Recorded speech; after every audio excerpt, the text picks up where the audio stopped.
Well, it's late again. 11:33. Oh, Lord. But let's try it.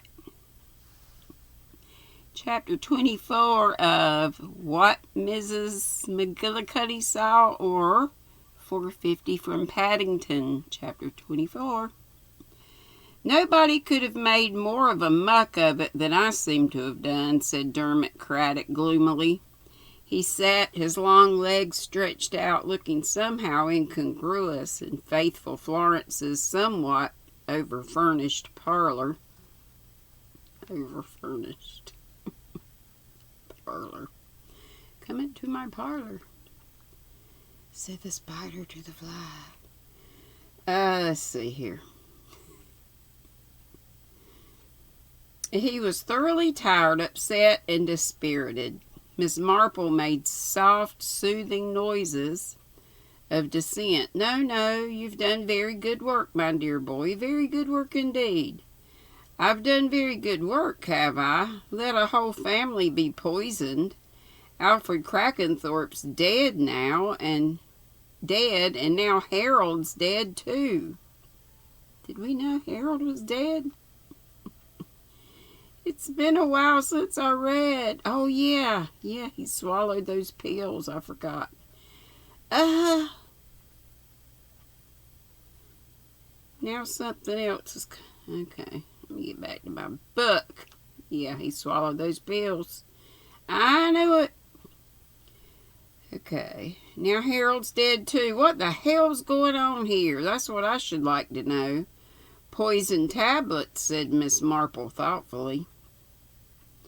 Yes, devilishly cunning, really. They looked just like the tablets he'd been having. There was a printed slip sent in with them by Dr. Quimper's instructions. Well, Quimper never ordered them. There were chemist labels used. The chemist knew nothing about it either. No, that box of tablets came from Rutherford Hall. Do you actually know it came from Rutherford Hall?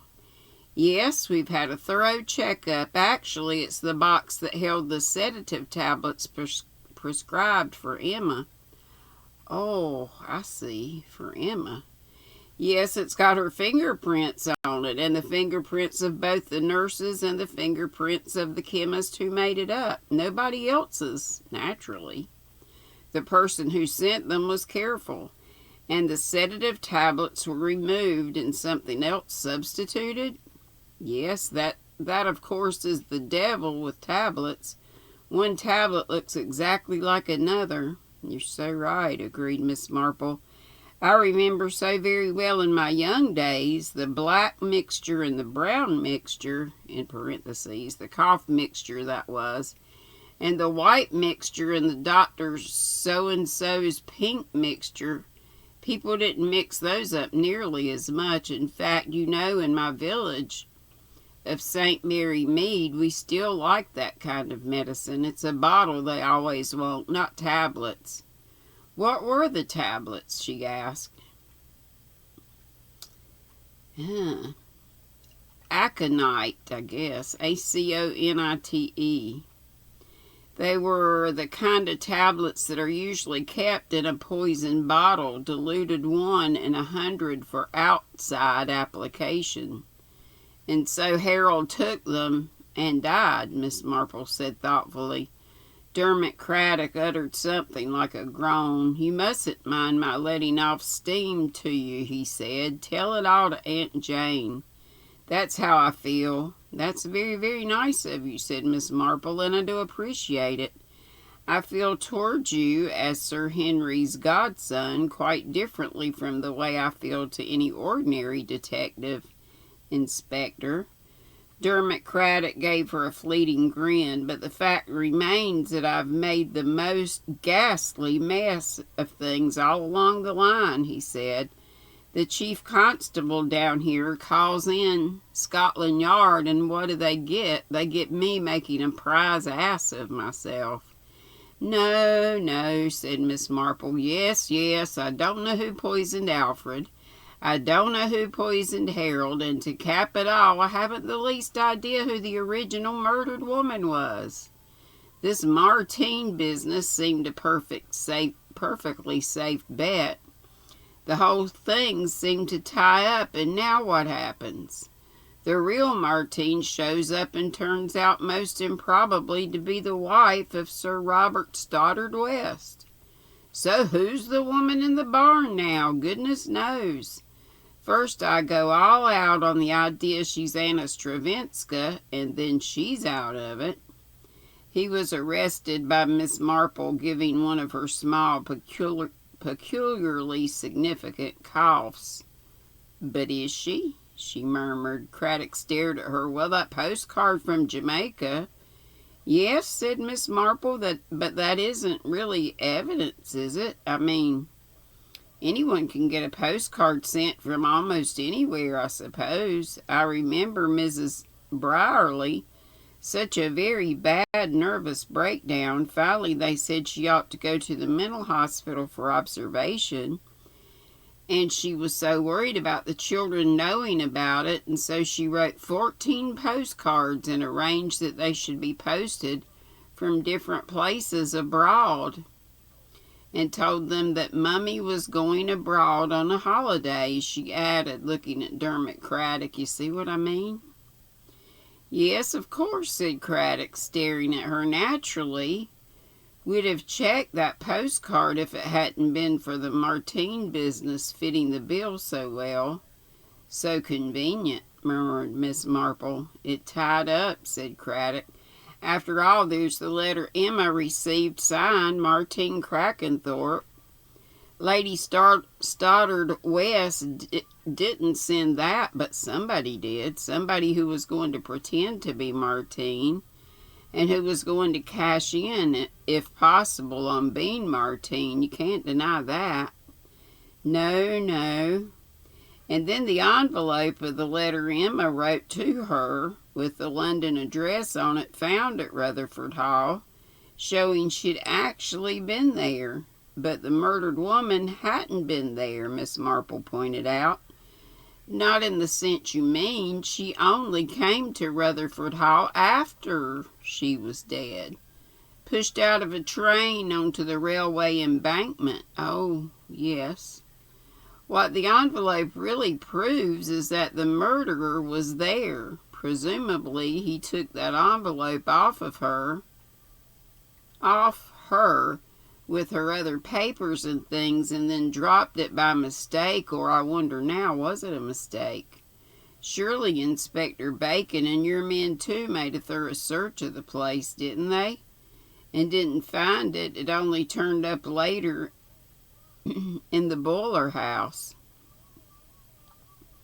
That's understandable, said Craddock. The old gardener chap used to spear up any odd stuff that was blowing about and shove it in there, where it was very convenient for the boys to find, said Miss Marple thoughtfully. You think we were meant to find it? Well, I just wonder. After all, it would be fairly easy to know where the boys are going to look next, or even to suggest to them. Yes, I do wonder. It stopped you thinking about Anna Stravinska anymore, didn't it? Craddock said. And you think it really may be her all the time? I think someone may have got alarmed when you started making inquiries about her, that's all. I think somebody didn't want those inquiries made. Let's hold on to the basic fact that someone was going to impersonate Martine, said Craddock, and then for some reason didn't. Why? That's a very interesting question, said Miss Marple. Somebody sent a note saying Martine was going back to France, and then arranged to travel down with the girl and kill her on the way. You agree so far? Not exactly, said Miss Marple. I don't think really you're making it simple enough. Simple, exclaimed Craddock. You're mixing me up, he complained. Miss Marple said in a distressed voice that she wouldn't think of doing anything like that. Come tell me, said Craddock, do you or do you not think you know who the murdered woman was? Miss Marple sighed. "It's so difficult," she said, "to put it the right way, I mean. I don't know who she was, but at the same time, I'm fairly sure who she was, if you know what I mean." Craddock threw up his head. "Know what you mean? I haven't the faintest idea."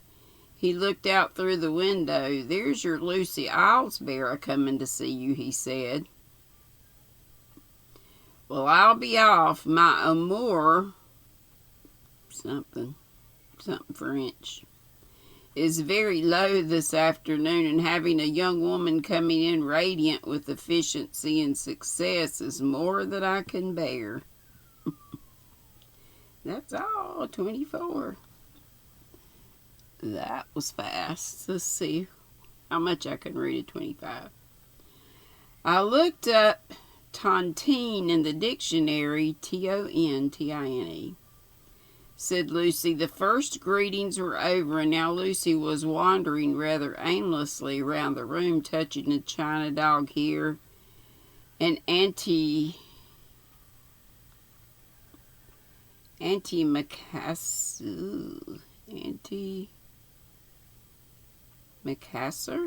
there, the plastic work box in the window. "I thought you probably would," said Miss Marple equably.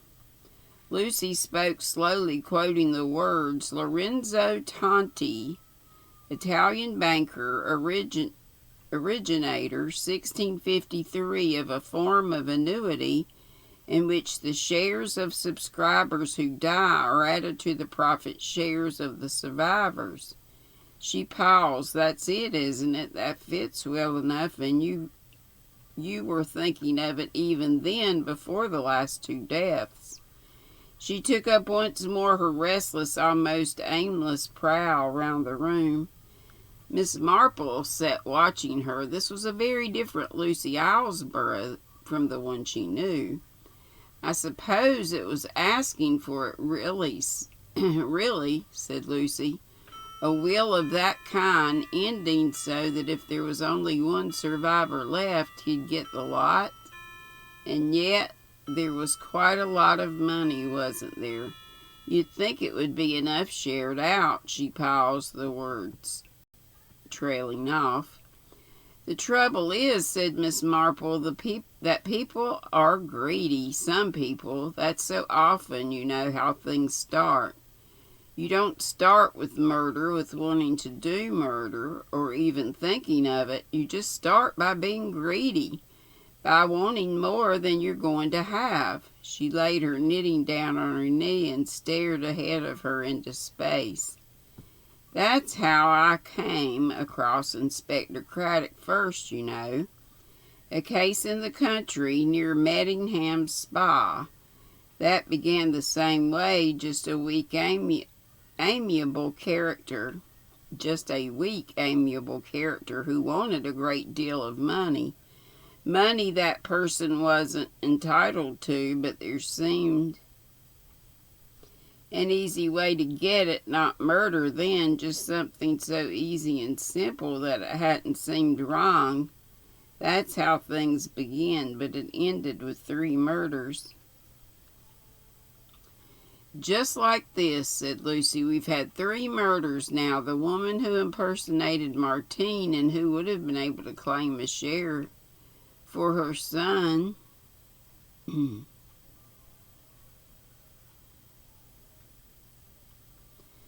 Oh, Lord.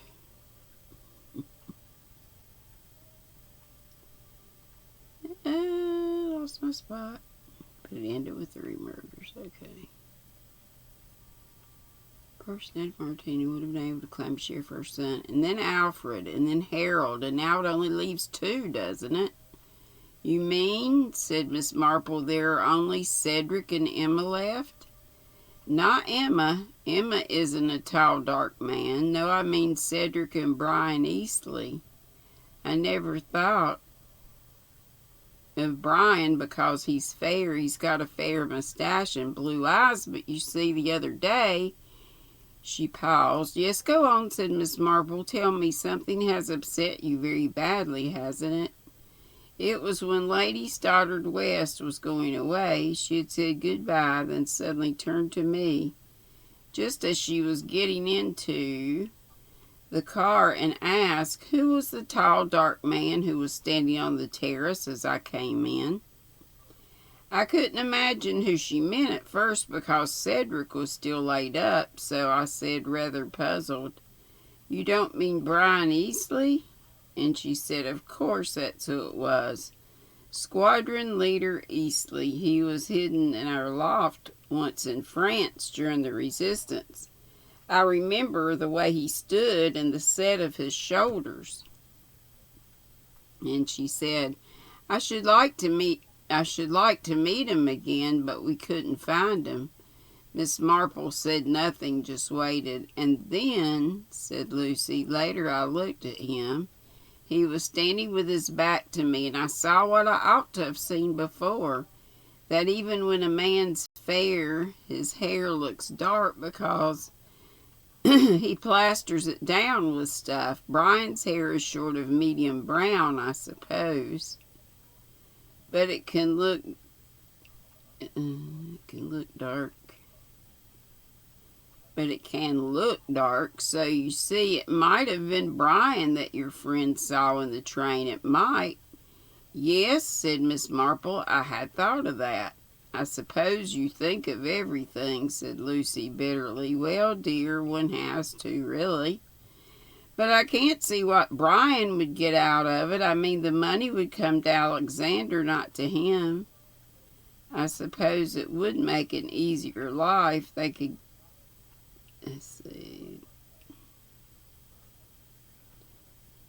they could have a bit more luxury, but it wouldn't be able to tap the capital for his schemes or anything like that. But if anything happened to Alexander before he was 21, then Brian would get the money as his father and next of kin," Miss Marple pointed out. Lucy cast a look of horror at her. "He'd never do that. No father would ever do that just to get the money." Miss Marple sighed. "People do, my dear. It's very sad and very terrible, but they do. People do very terrible things," went on Miss Marple. "I know a woman who poisoned 3 of her children just for a little bit of insurance money. And then there was an old woman, quite a nice old woman apparently, who poisoned her son when he came home on leave. Then there was that old Mrs. Standwich. That case was in the papers. I dare say you read about it. My daughter died and her son, and then she said, her daughter died and her son, and then she said she was poisoned herself. There was poison in the gruel, but it came out, that she'd put it in there herself. She was just planning to poison the last daughter. That wasn't exactly for the money. She was jealous of them for being younger than she was and alive. And she was afraid, it's a terrible thing to say, but it's true, they would enjoy themselves after she was gone. She'd always kept a very tight hold onto his purse strings. Yes, of course. She was a little peculiar, as they say, but I never see myself that's any real excuse.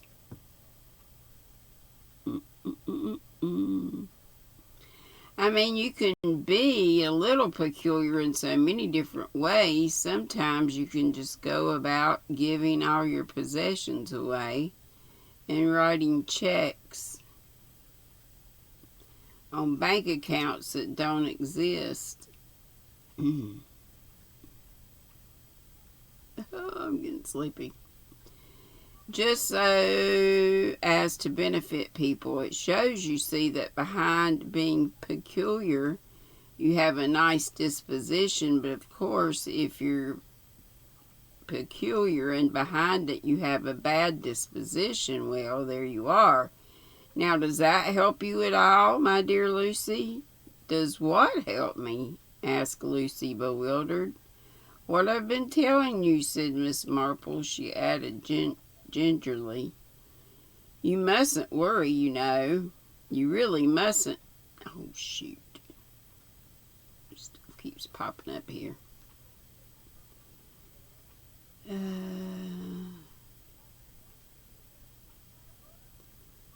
Let's see. But of course, if you're peculiar and behind it you have a bad disposition, well, there you are. Now, does that help you at all, my dear Lucy? Does what help me? Asked Lucy, bewildered. What I've been telling you, said Miss Marple. She added gently, you mustn't worry. You know you won't. Gosh, I'm going to have to stop. I'm going to stop there, y'all, because I'm getting weird. It's not making any sense. Sorry about that. Oh, hang on. What chapter were we on? 25. So I read 24. And part of 25.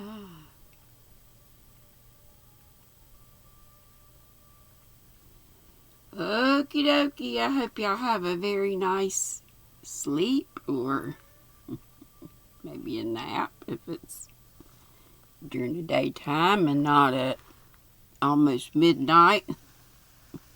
And I'm recording this.